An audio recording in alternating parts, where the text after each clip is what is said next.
Bapak, Ibu, dan saudara sekalian, keluarga GBAI Pemulihan Batu Riti. Izinkan saya kembali menyampaikan pesan firman Tuhan kepada saudara melalui video pendek ini. Renungan ini saya beri judul, Pandemi Corona adalah saat untuk merevisi pelayanan kita. Saya berharap bahwa di masa pandemi ini,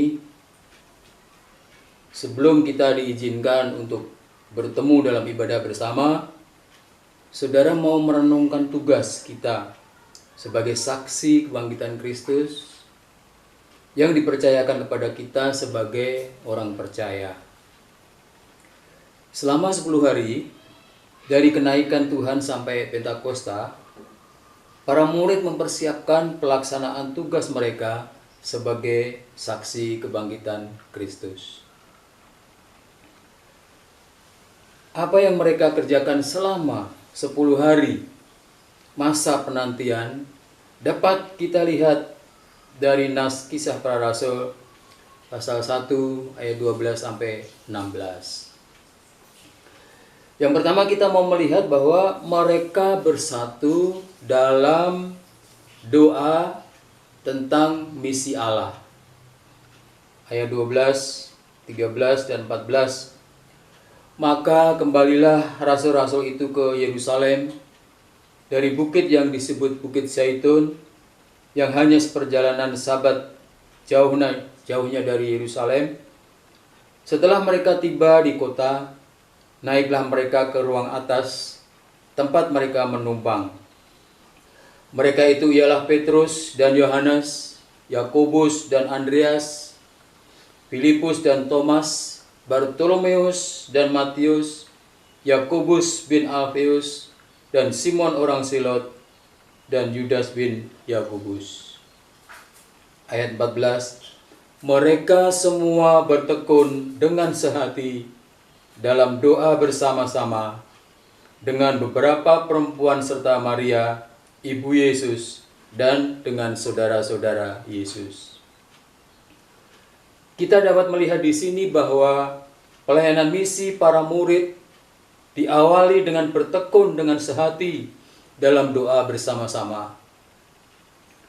Doa bersama dalam pelayanan misi sering atau selalu dilakukan oleh para rasul dan jemaat di sepanjang kitab Kisah Para Rasul. Apa yang mereka doakan? Tentu saja mereka berdoa tentang misi Allah. Karena mereka telah diajar tentang kerajaan Allah. Kisah Para Rasul pasal 1 ayat 3. Kepada mereka ia menunjukkan setelah penderitaannya selesai, dan dengan banyak tanda ia membuktikan bahwa ia hidup.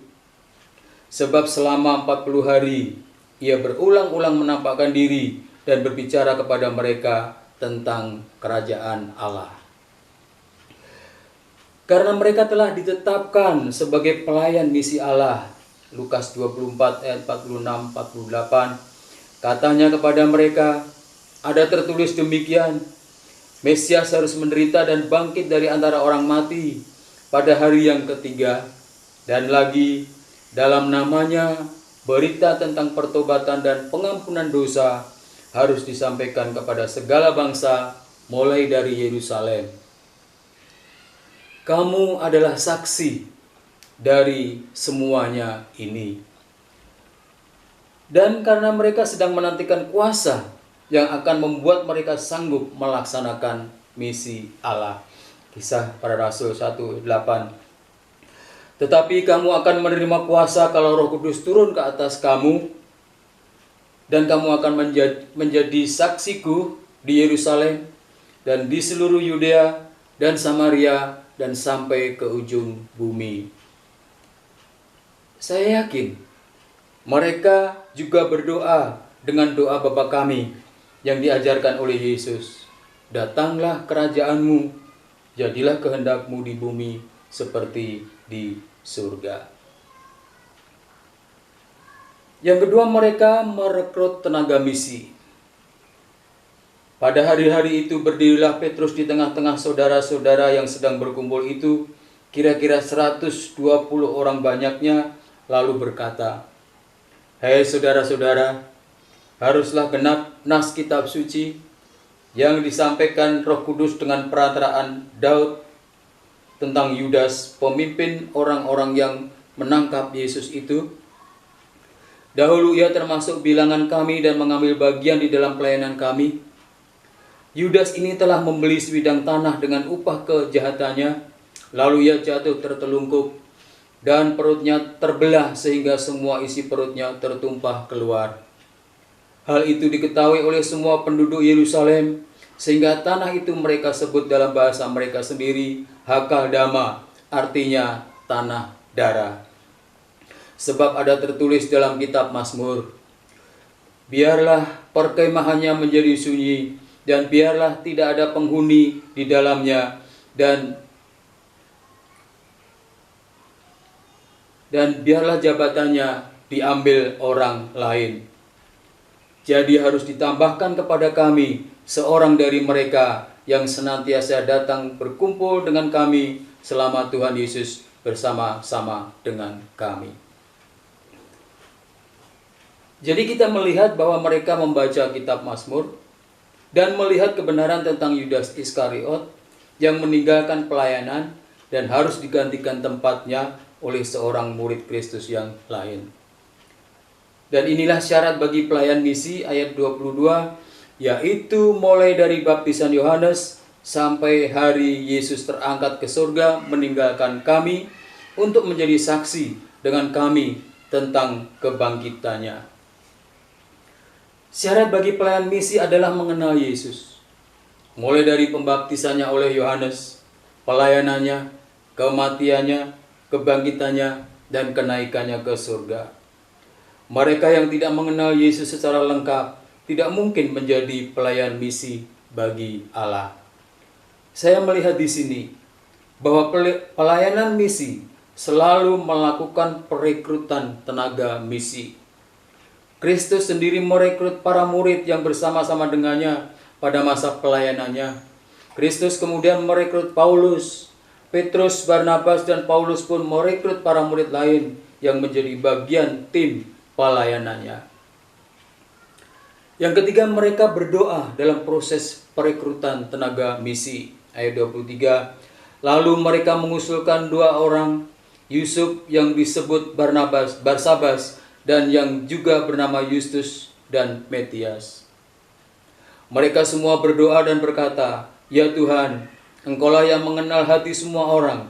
Tunjukkanlah kiranya siapa yang Engkau pilih dari kedua orang ini untuk menerima jabatan pelayanan, yaitu kerasulan yang ditinggalkan Yudas yang telah jatuh ke tempat yang wajar baginya." Lalu mereka membuang undi bagi kedua orang itu, dan yang kena undi adalah Matias, dan dengan demikian ia ditambahkan kepada bilangan ke-11 rasul itu. Kita melihat di sini bahwa mereka berdoa selama proses pemilihan.